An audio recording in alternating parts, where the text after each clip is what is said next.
Македонски, почитуваниот господин Рубин Земон, инаку актуелен советник на актуелниот премиер.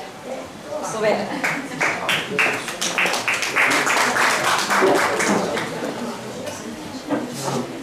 Благодарам. Поточно е посебен советник на премиерот за мултикултурно општество, интеркултурализам и интеркултурни комуникации. Навистина ми е чест и благодарам на поканата тука во родното село на мојот професор Нија Лимановски. Денес почестуваме неговиот труд. Јас имав таа чест за време на неговото краток период беше професор. За жал, уште беше доцент кога почина. Да бидам дел од таа студентска група која што ни предаваше и каде што каже почитувата Ангелина Маркус ги постави теоретските основи на проблемот на етносоциолошките проблеми на македонците со исламска религија.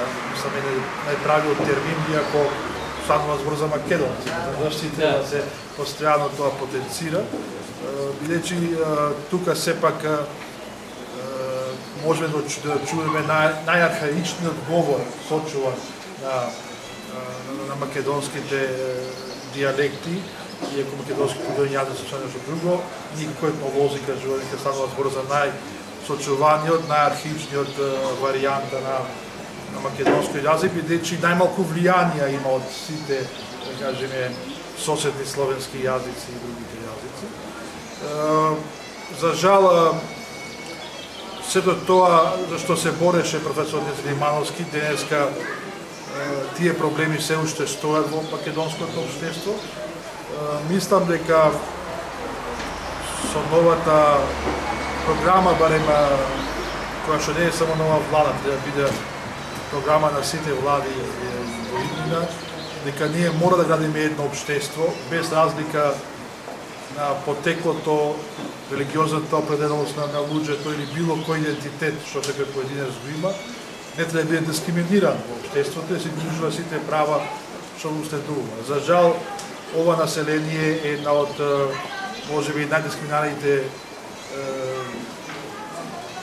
личности имаме во македонското општество, доаѓа од оваа заедница. И мисля дека тоа треба да се подобри во иднина. Се разбира, кога зборуваме за мултикултурното општество, тоа не станува збор само за етничката припадност, станува збор за сочувување на културата. Мисля дека културата исто од оваа заедница е една од најмалку сочуваните, барем по тоа што може да видите во етнолошкиот музеј, во историскиот музеј имаме прилично документи, меѓутоа во етнолошкиот музеј се тоа што ние како етнолози имаме едно од помалку сочуваните. Денеска многу има критичари на делото на Нија Лимановски. Јас секогаш и викам колку што Нија запишал книги, ти не си прочитал книги. Така ли? А тоа што тој го запишал е се буквално од емпириски теренски истражувања, кои што го за среќа ни го остави како наследство, големо наследство имаме. Немав за жал прилика да го сретнам лично саме, иако неговите дела ми се добро познати. Денес неговата песна, што ја прочети македонка, не викајте ме торбе, се уште активно, меѓутоа еден дел населението се гордеа со тоа што се торбеши, иако припаѓа во истата, да ви кажеме, заедница. Така што, меѓутоа, тоа не станува збор за идентитет, станува збор за таа исклученост што ја чувствувал и саме кога ја пишувал таа песна. Сепак има и големи предизвици како општество, дека треба да се подобри ова неправда што го доживе и го доживува во дел на населението.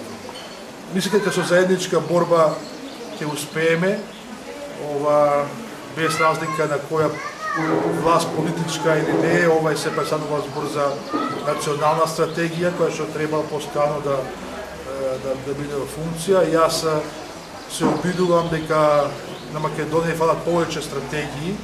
Една од тие стратегии се сочува културното наследство на Македонија од било која заедница, дали че етничка, религиозна и така натаму.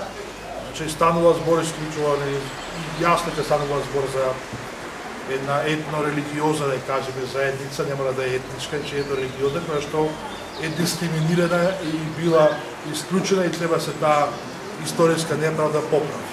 Мислам дека ете баш тука од Реканскиот крај, каде што потекнуваат овие големи великани и не само овие двајца, като што спомна предходно